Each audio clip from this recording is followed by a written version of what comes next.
सनमडीमध्ये झालेल्या लैंगिक शोषणातील आरोपींवर कठोर कारवाई व्हावी, प्रदेश महिला सरचिटणीस जयश्रीताई पाटील यांनी दिले महिला आयोगाच्या अध्यक्षा रुपाली चाकणकर यांना निवेदन। जत तालुक्यातील सनमडी गावामधील आश्रमशाळेत मुख्याध्यापकाकडूनच 7 मुलींचं लैंगिक शोषण झाल्याची धक्कादायक घटना समोर आली असून या नराधम मुख्याध्यापकावर कठोरातील कठोर कारवाई करण्यात यावी आणि त्याला सेवेतून बडतर्फ करावे। संबंधित संस्थेच्या अध्यक्षांसह इतर पदाधिकाऱ्यांचं याकडे दुर्लक्ष झाल्यानं सदर शाळेची मान्यताही रद्द करावी। सुट्टी दिवशी घरी गेल्यानंतर या मुलींनी झालेला प्रकार पालकांना सांगितल्यानंतर ही घटना समोर आली। त्यानंतर मुलीच्या पालकांनी मुख्याध्यापकास मारहाण केली, परंतु आता यात तक्रार दाखल करण्यात येऊ नये याबाबतच्या पालकांवर दबाव आणला जात असल्याचं दिसून येत आहे।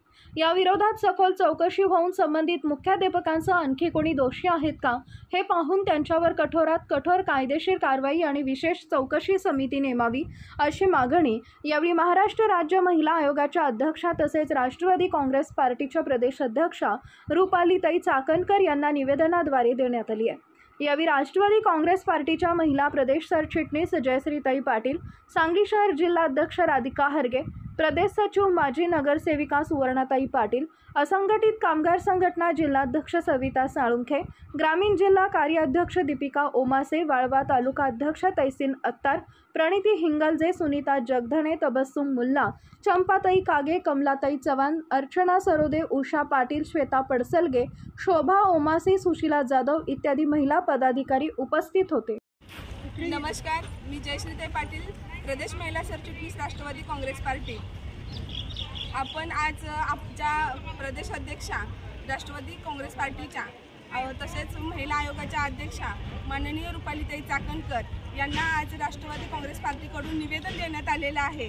ते निवेदन असं की जत तालुक्यामधील सनमडी गावामधील आश्रमशाळेत एका मुख्याध्यापकाने 7 मुलींवरती लैंगिक अत्याचार केलाय, तर त्याच्यावरती कठोर कारवाई होऊन त्याला कामावरून बडतर्फ करावं व त्या संस्थेचे जे संस्थापक अध्यक्ष असतील, तिथले जे सदस्य बॉडी असेल त्यांच्यावर सुद्धा चौकशी व्हावी व त्या शाळेची नोंदी कायमस्वरूपी बंद करण्यात यावी अशी मागणी आम्ही रुपालीताई चाकणकर यांच्याकडे केलेली आहे आणि त्यांनी हे लवकरात लवकर करावं अशी आमच्या आग्रहाची विनंती आहे। कारण लैंगिक अत्याचार करताना एका नाही तर अशा 7 मुलींचे झाले। आता जर 7 मुलींची नावं पुढे येत आहेत तर अनेक किती मुलींची त्यामध्ये हे झालेले असतील, शोषण झालं असेल आणि हे सगळं करत असताना त्यांच्या आई वडिलांवरती सुद्धा दडपण आणण्याचं काम केलं जात आहे। तर इकडे गांभीर्यानं महिला आयोगाने लक्ष दिलं पाहिजे अशी आम्ही राष्ट्रवादी काँग्रेस पार्टीच्या सांगली जिल्ह्याकडून विनंती करतो।